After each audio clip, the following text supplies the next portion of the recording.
ನಾನು AP Praveen bro Siddaganga ಮಠಕ್ಕೆ ಬಂದ್ವಿ. ಮಾಡಿದ್ದೇನು ಗೊತ್ತಾ, ಮೊದಲು ಸ್ವಾಮೀಜಿ ಆಶೀರ್ವಾದನ ಪಡ್ಕೊಂಡು ಊಟ ಮಾಡೋಣ ಅಂತ ಹೋದ್ವಿ. ಊಟ ಅಂತೂ ಅದ್ಭುತವಾಗಿತ್ತು. ಆಚೆ ಬಂದ್ ನೋಡಿದ್ರೆ ಜೋರಾಗಿ ಮಳೆ ಬರೋ ರೀತಿ ಇತ್ತು. ನಮ್ಮ ಎಪಿಕ್ ಪ್ರವೀಣ್ ಅಂತೂ ಓಡಿದ್ರು ಬ್ಯಾರಿಕೇಡ್ ಮೇಲೆಲ್ಲ ಎಗುರ್ಕೊಂಡು ಹೋಗಿ ಕಾರ್ ಒಳಗಡೆ ಕುತ್ಕೊಂಡು ಮಳೆ ಸ್ಟಾರ್ಟ್ ಆಯ್ತು ನೋಡಿ. ಬಿಟ್ಟು ಬಿಡ್ದಂಗೆ ಮಳೆ ಅಂತೂ ಚಚ್ತು.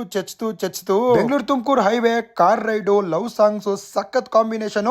ಕಾರ್ ಓಡಿಸ್ಕೊಂಡು ಸೀದಾ ಅರ್ಶಿನ್ ಕುಂಟೆಗೆ ಬಂದು ಕ್ರಿಕೆಟ್ ಪ್ರಾಕ್ಟೀಸ್ ನ ಸ್ಟಾರ್ಟ್ ಮಾಡಿದ್ವಿ. ಇದೇ ತಿಂಗಳು ಮೇ 22ನೇ ತಾರೀಕು ಇನ್ಸ್ಟಾ ಕ್ರಿಯೇಟರ್ ಕಪ್ ಇದೆ. ನಾವೆಲ್ಲ ಕೂಡ ಬೌಲಿಂಗು, ಬ್ಯಾಟಿಂಗು, ಫೀಲ್ಡಿಂಗ್ ನ ಪ್ರಾಕ್ಟೀಸ್ ಮಾಡಿದ್ವಿ. ಅಲ್ಲಿ ಪೊದೊಳಗಡೆ ಹೋಗಿ ಕಲ್ದಾಯ್ತು. ಆಮೇಲೆ ಸಿಕ್ತು. ಚೇತನ್ ನೆಲಮಂಗಲ ಅಕೌಂಟ್ ಅಲ್ಲಿ 100K ಕಂಪ್ಲೀಟ್ ಆಗಿತ್ತು. ಭರತ್ ನೆಲಮಂಗಲ ಅವರು ಕೇಕ್ ನ ತಗೊಂಡ್ಬಂದು ಕೇಕ್ ಕಟ್ ಮಾಡಿಸಿದ್ರು. ಸಣ್ಣ ಪಾರ್ಟಿ ಕೂಡ ಆಯ್ತು. ಅದಾದ್ಮೇಲೆ ನಾವು ಸ್ಟ್ರಾಂಗ್ ಸುಧಾಕರ್ ಬ್ರೋ ಬರ್ತ್ಡೇ ಮಾಕ್ಲಿ ವೀರೂಸ್ ಅಲ್ಲಿ ಇತ್ತು, ಅಲ್ಲಿಗೆ ಬಂದ್ವಿ.